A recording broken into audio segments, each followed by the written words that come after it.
Hi, my name is Bill Parisi, and I'm the founder and owner of the Parisi Speed School. I'm proud to introduce this video series to help you achieve your goals as a coach or athlete. My team and I have spent the last 15 years studying and researching thousands of books and videos so you don't have to. My army of over 100 professionals have been instrumental in this process. The success of our program is truly a tribute to my staff and their passion to help kids improve their lives. The Parisi Speed School is your resource for cutting-edge training information.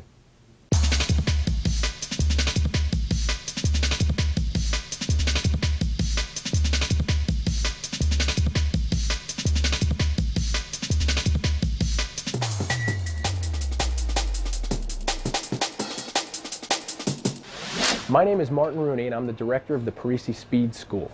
Today I am proud to introduce the Parisi Training Method video series. This first video in that series is what we consider the most important component, the Parisi warm-up method. Warming up in sport is one of the most abused forms of training. Unfortunately, most athletes feel that slow static stretching and warming up are often the same thing, which is untrue. Science has shown us that slow static stretching actually can shut down the nervous system and predispose the athlete for injury. Now imagine a warm-up that can make you stronger, faster, more flexible, improve your balance and your coordination, your endurance, and improve your running technique. Well, that is exactly what we're going to cover today. So let's get started. Many of the athletes that you might be working with may have a general lack of fitness. Their strength and speed levels may be decreased. Their flexibility, endurance, and balance may be poor. They may be running with improper running form as well. And you might be saying to yourself, where am I going to start with this athlete? Where do I begin? Well, where we begin at the Parisi Speed School is with the Parisi warm-up method. This method is a series of ground-based calisthenics that keeps the athlete moving through the entire warm-up session. Now, you may think when you watch this video that it looks like these athletes are just running and jumping about, but there are many purposes behind all of the exercises that we do here. The Parisi warm-up method prepares an athlete for the running, jumping, and changing direction that takes place out on the sports field. It does this by specifically addressing biomotor abilities such as speed, strength, power, flexibility, endurance, neuromuscular coordination, and joint stabilization. In addition to these abilities, it also increases an athlete's core muscle temperature and core body temperature. When this occurs, an athlete has a better chance for ensured performance and a decreased chance of injury. There are 4 key concepts that we'd like you to remember when performing the Parisi warm-up method. The first is that we'd like you to always remember to move through a complete range of motion on all the exercises that you select. The second is that we'd like you to remember that there is an inverse relationship between the quality and the intensity of the exercises that you perform. This means that we want you to begin by learning the exercises slowly and perfectly before ever trying to do them faster or harder. The third key concept is that we want you to be able to perform the exercises equally on each side. Many athletes have a problem with this and just try to do the best of your ability to be able to do things equally on both sides of your body. And finally, the most important piece is that you have to stay continuous all year round with the warm-up. This is the only way that you're going to lead yourself to optimal performance. This exercise is called the prisoner squat. What we want to do is get blood flow throughout the body, raise the body's core temperature. We're going to start off with hands behind the head. We're going to sit back, and you're going to imagine there's a chair behind you about a foot or two, and you're going to sit right into that chair. You're going to keep the back flat, butt back, and down. So we're going to do a couple reps. Up, down, back is nice and flat. Buttocks is back, feet are shoulder width apart. The toes are exactly in front of the knees. The knees come out to about the toe distance.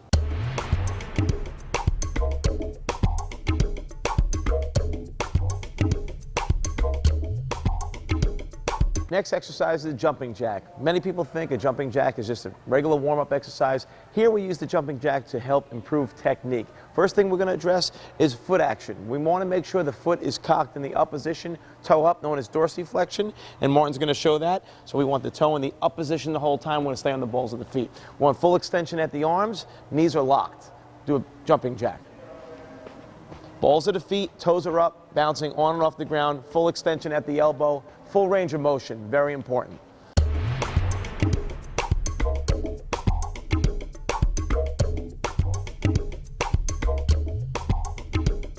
Next exercise is similar to a jumping jack. It's called a seal jump.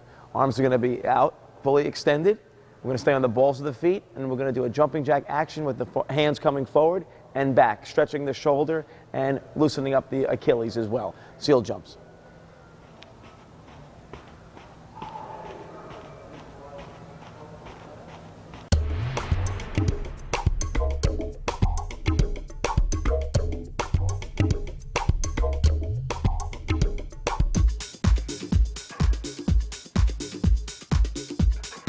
This next exercise is called the fling. Involves a little bit more coordination. We're going to cross the legs in front of the body and cross the arms. We're going to get the body moving in a little bit of a lateral movement here, the direction, lateral direction.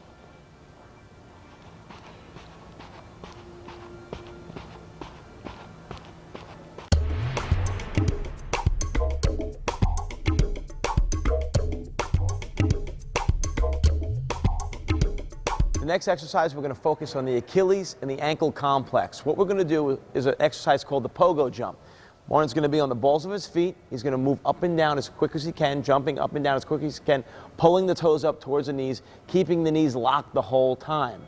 We found that this exercise helps stimulate the nervous system, and it really creates a great plyometric effect, increases core temperature, and really gets an athlete warmed up. Pogos. We'll do this for periods of 10 seconds and try to maximize repetitions in those 10 seconds. Great.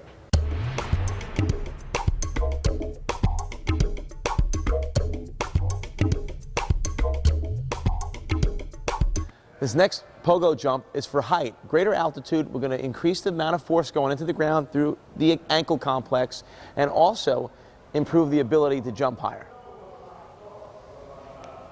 Knees stay locked.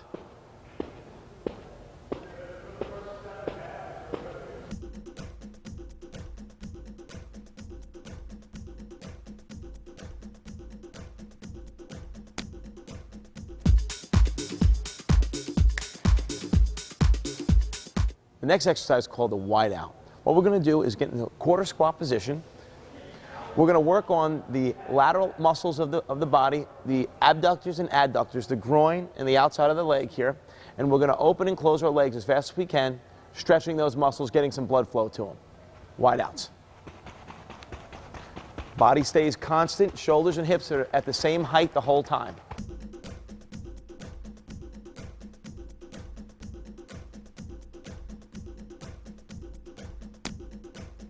This next exercise is called the gate swing. What we're going to do here is really work on stretching the groin in a dynamic fashion. We're going to start off in a squat position, hands on knees. All your weight is on the balls of your feet. We're going to open and close the knees in a dynamic, jumping, controlled fashion, and we're going to sink in between each rep. Gate swing. Ready? Open and sink, open and sink. Staying on the balls of the feet and coming down into the sink position.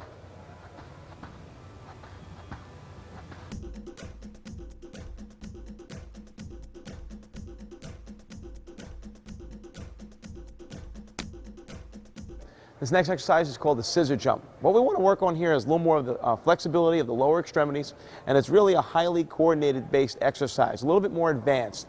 We're going to start off in a power position, running position, arms at 90 degrees, front foot, left foot forward, right foot back, and we're going to jump and switch and scissor the legs. Ready? Nice sink, good arm action, arms at 90. Nice and light on the feet, no crashing.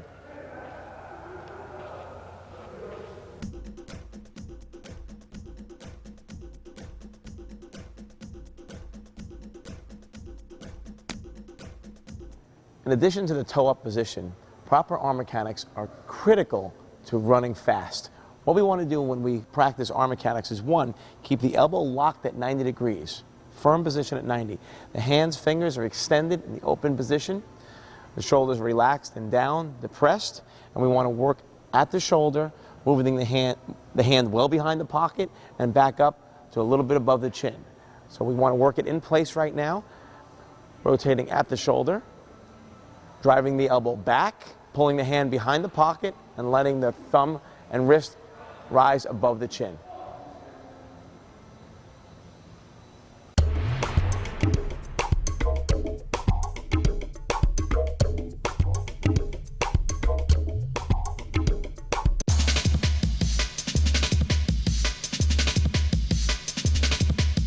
You know, before you can run with perfect form, you have to skip with perfect form. We already reviewed the foot placement and foot mechanics, as well as arm mechanics. Now we're going to address knee drive and how we're going to really incorporate all these techniques into one movement.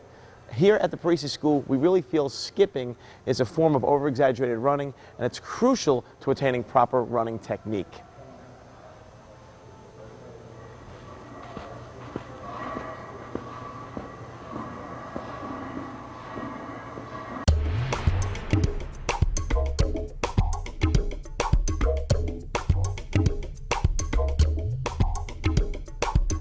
Next thing we're going to work on is the lateral aspect of the warm-up. What we see at the Parisi School is not many kids working on the lateral aspect of warming up. Lateral movement is very important in almost every sport.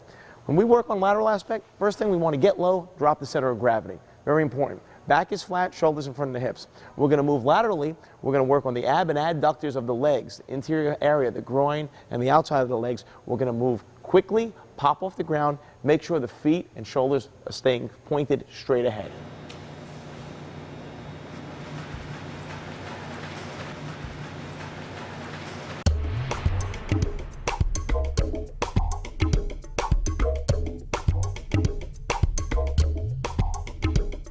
Moving along with our lateral movement, next thing we're going to focus on is the side run. Here at the Parisi School, we've eliminated the karaoke movement because we realized in sport, when do you cross behind with your feet? In the side run, we're always going to focus on staying on the balls of our feet, staying low, and always crossing over in the front of our body. So we're going to be in the athletic position. Martin's in the power position. We're going to side run laterally, moving slowly. And because he's staying low and crossing over in front, at any point in time, he can stop, change direction, come back the other way.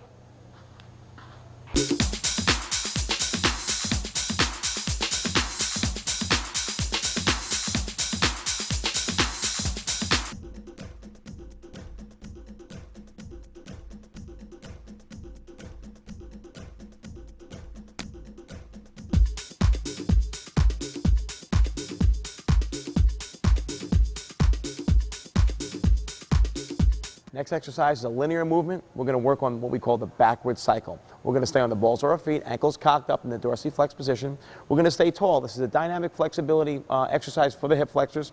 Keep the chest up. We're going to bring our heel up to our buttocks and really extend backwards and get a full range of motion with our hip, extending our hip all the way back. Backward cycle.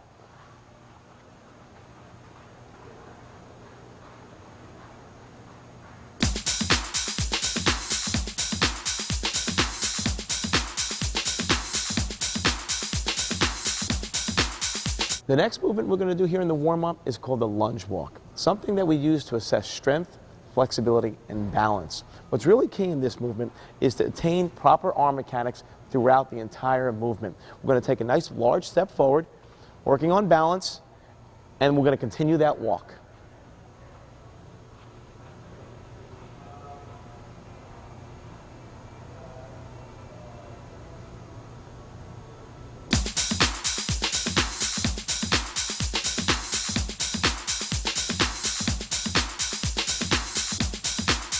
This next exercise is called the side lunge. This movement is great because it's really going to help develop the flexibility of the lower body.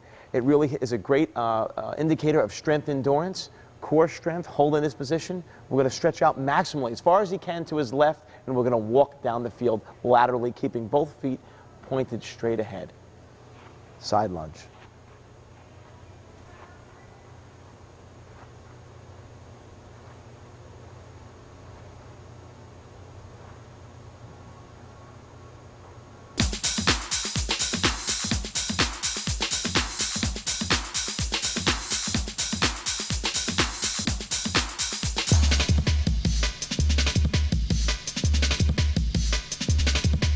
Now we're on the floor, we're going to work on muscle activation. First thing we're going to do is something called hip pop-ups. We're going to really drive all of our force through the heels of the feet, and we're going to drive our hips as high as we can in the air, really activating the glutes and the hamstrings. Hip pop-ups.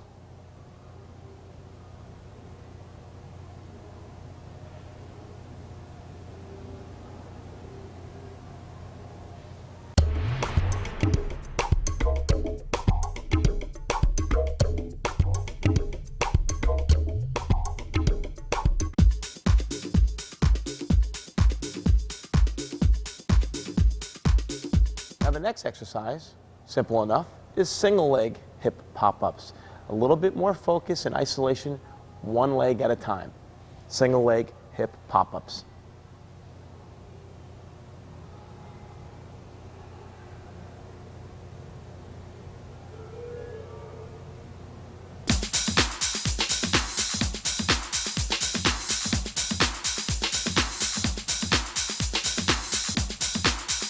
Okay, now the next exercise is going to be working dynamic flexibility of the hamstring, and we're actually going to be working muscle activation of the hip flexor.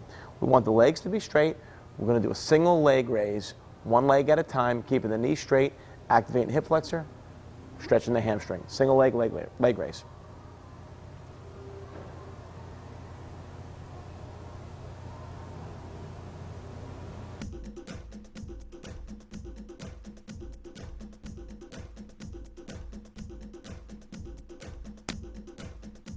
This next exercise is called the outside leg raise. Really important when we do this movement is when we raise the leg, we want to actually keep the toe dorsiflexed, but imagine your foot is a glass of water and you want to pour water out of the tip of the big toe. The reason for this is we really want to activate the glute medius, which is a hip stabilizer muscle. This exercise really is important to activate that muscle, get blood flow to it, and really get those hips warmed up and get those muscles strong. Outside leg raise.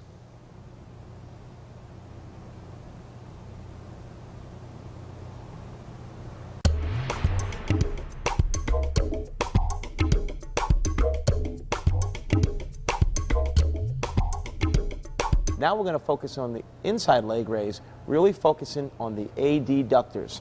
We're going to bend the top leg at the knee, put the foot flat on the ground. The athlete grabs his ankle with his hand, makes it nice and snug.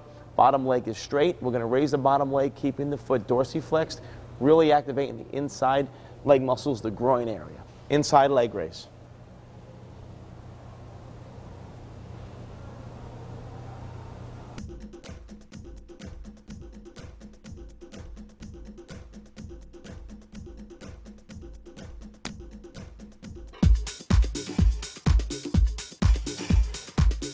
Okay, this next movement, we're going to work the lower back, the erector spinae. We're going to activate this muscle group by raising the opposite arm with the opposite leg. That's the name of the exercise. Be sure not to put force into the ground with the leg and the arms that's staying on the ground. Opposite leg, opposite arm raise.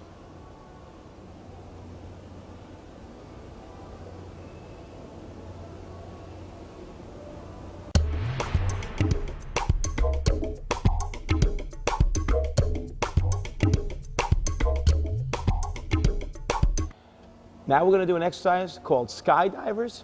Basically, we're going to raise both arms and both legs off the ground. Try to keep your knees straight as possible. And again, we're really focusing down on the lower back, a muscle group that is neglected usually by most athletes. Skydivers.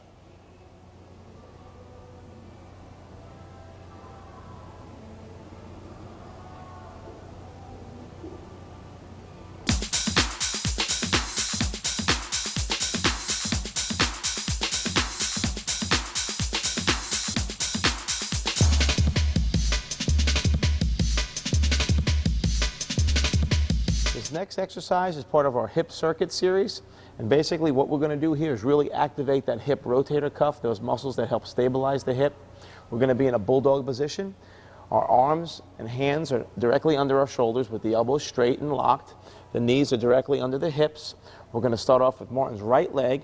The heels are going to be heels are going to be up and the toes are going to be cocked. The legs coming out to the side, knees coming out to the side, trying to keep the hips parallel to the ground as much as possible. These are called the outside leg raise.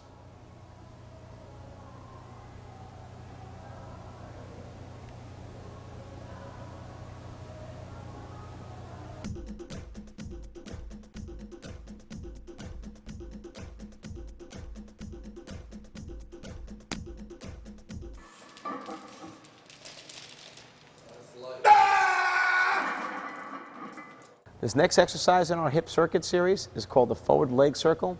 It's great to really open up the range of motion at the hip, get some blood flow in that area, and really help improve running. Forward leg circles.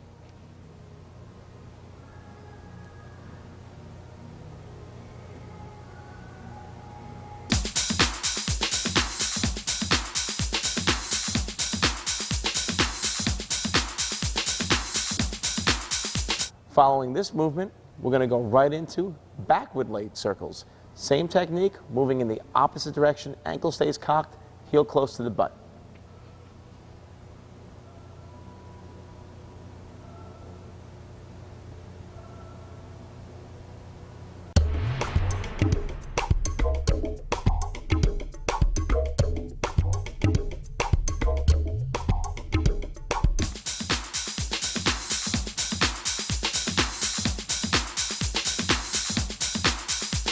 This next one is a little bit more challenging and advanced. It's the straight leg, side leg raise. Leg is out to the side, knee is straight, ankles cocked. You're going to raise it up as high as you can, up and down.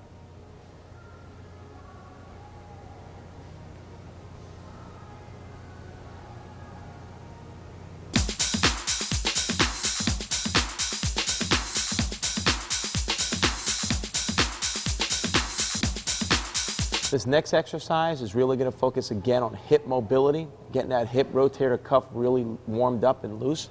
We're going to drive our knee into our armpit. What we're going to do is keep our shoulders down, flat on the ground, and when Martin drives his knee up, he wants to keep that leg off the ground the whole time until he gets back to the starting position. Knee to armpit.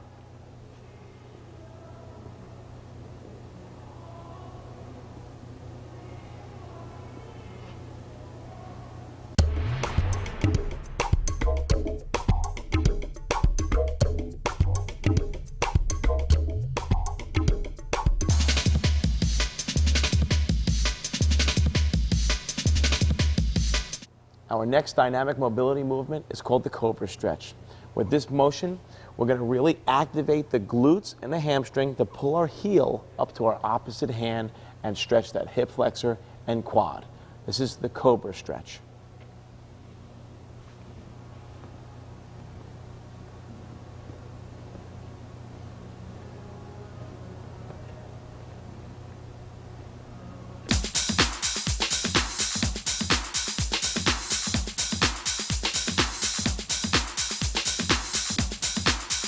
Our next exercise is called the iron cross. With this motion, we're going to have our arms out to the side, palms down. We're going to swing our right leg all the way up to our left hand, keeping the knee straight, swiveling the hips to the right. Key is work on a full range of motion, turn your head the opposite way. Iron cross.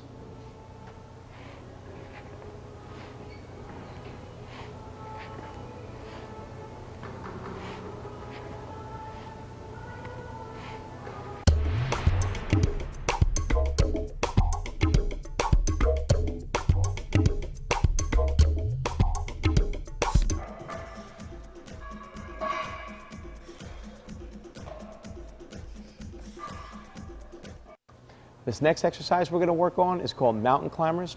We're going to work on stretching the groin in a dynamic fashion, driving the knee into the chest one at a time. It also works on upper body strength and endurance. These are mountain climbers.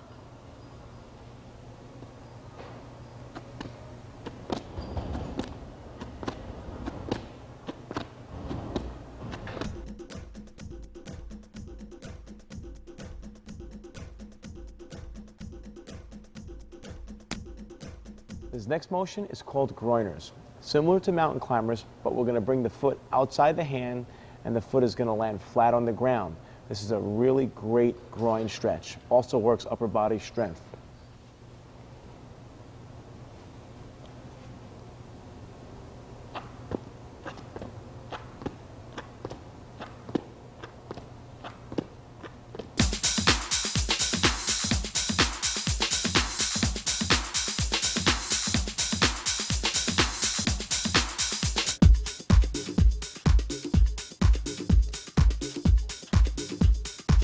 Now this next movement is a single leg mountain climber, a lot more difficult, a little bit more advanced, but it's really going to challenge the athlete. He's going to really drive that knee as high as he can into the chest. Again, challenging the upper body strength endurance component. Single leg mountain climbers.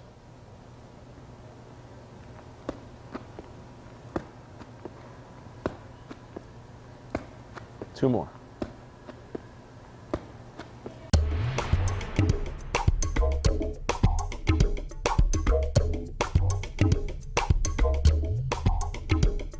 Next exercise is called hurdler lead leg pickups. We're going to get into a traditional hurdler stretch position. The key is here, we're not going to put a lot of stress on this leg that's tucked back because one, it's okay to keep this knee angle open. Doesn't need to be really closed, or the heel doesn't need to be close to the butt for this movement. What we want is a nice 90-degree angle between the both legs. Toe is pointed straight up, arms are straddling the leg. We're going to pick the leg up as high as we can for 8 to 10 repetitions. Hurdler lead leg pickups.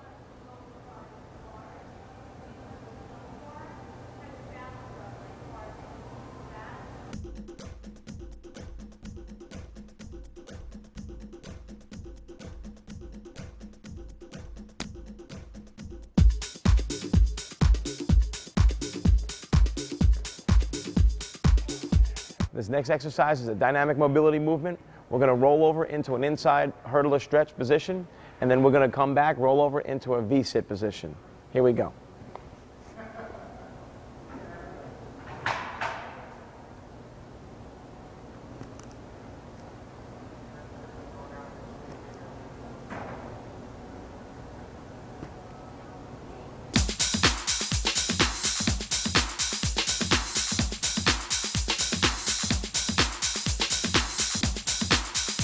We hope you enjoyed watching the Parisi warm-up method. We also hope that you start instituting some of these techniques right away with your teams.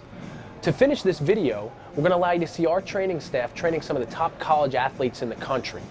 We hope you like it, and we hope that you get out there and start training right away.